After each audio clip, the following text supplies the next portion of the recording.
1 யோவான் 2:15 சொல்லுது, உலகத்தில் உள்ளவைகள் அன்பு செய்யுங்க. அப்ப எனக்கு தேவை உலகத்தில் அப்படி இருக்கணும் இப்படி இருக்கணும், அதெல்லாம் கொஞ்சம் அப்படியே ஒதுக்கி வச்சிருங்க. 2 கொரிந்தியர் 8:3 வாசிங்க. மேலும் அவர்கள் தங்கள் திராணிக்கு தக்கதாகவும் தங்கள் திராணிக்கு மிஞ்சியும் கொடுக்க தாங்களே மனதுள்ளவர்களா இருந்தார்கள் என்பதற்கு நான் சாட்சியா இருக்கிறேன். பாருங்க, மக்கதோனியா சபையாருடைய அந்த அன்பை நீங்க பாத்தீங்கன்னா, பாவப்பட்ட ஜனங்கள், ஆனா அடுத்தவங்களுக்கு ஒரு தேவை, நோயில இருக்கிறாங்க, வியாதியில இருக்கிறாங்க, உதவி தேவைன்னு அறிஞ்ச உடனே தங்க திராணிக்கும் மிஞ்சி என்ன செய்யறாங்க, கொடுக்கறாங்க. நானும் அதுக்கு சாட்சின்னு சொல்றாங்க. அப்ப பிறருக்கு ஆசீர்வாதமா நம்ம இருக்கிறத நம்ம விரும்பணும்.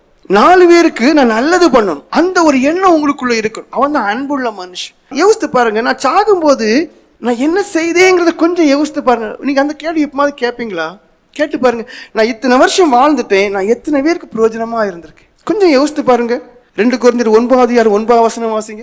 வாரி இறைத்தான், ஏழைகளுக்கு கொடுத்தான், அவனுடைய நீதி என்றைக்கும் நிற்கும் என்று எழுதி இருக்கிறபடியாகும். பாருங்க, இது ஒரு விதமான ஒரு நீதி, இருக்கிறத சந்தோஷமாய் வாரி கொடுக்கிறது. அப்படி கொடுக்கும் போது அவனுடைய நீதி என்றைக்கும் நிற்கும்னு சொல்லப்பட்டிருக்கு. உங்களிடத்துல இருக்கக்கூடிய கொஞ்சத்தை நீங்க என்ன செய்ய, கொடுத்து பாருங்க, அது உங்களுக்கு இன்னும் தரும்.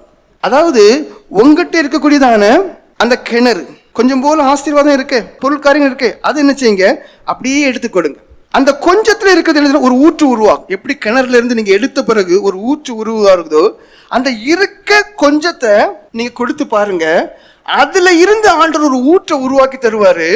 அது உங்களுக்கு புதிதாகவும் இருக்கும். எப்படி அந்த கிணத்துல இருக்க தண்ணி நீங்க இறைச்சது மறுபடியும் ஒரு புதுசா ஊறுது, அந்த தண்ணியை குடிக்கும் போது இன்னும் குளிரா இருக்கும், இன்னும் நல்லா இருக்கும். அதே போல உங்களுக்கு இருக்கக்கூடிய கொஞ்சம் ஆசீர்வாதத்தை நீங்க மற்றவங்களுக்கும் சந்தோஷமா திராணிக்கு மேல நீங்க உதவி பண்ணி பாருங்க, ஏழைகளுக்கு உதவி பண்ணி பாருங்க.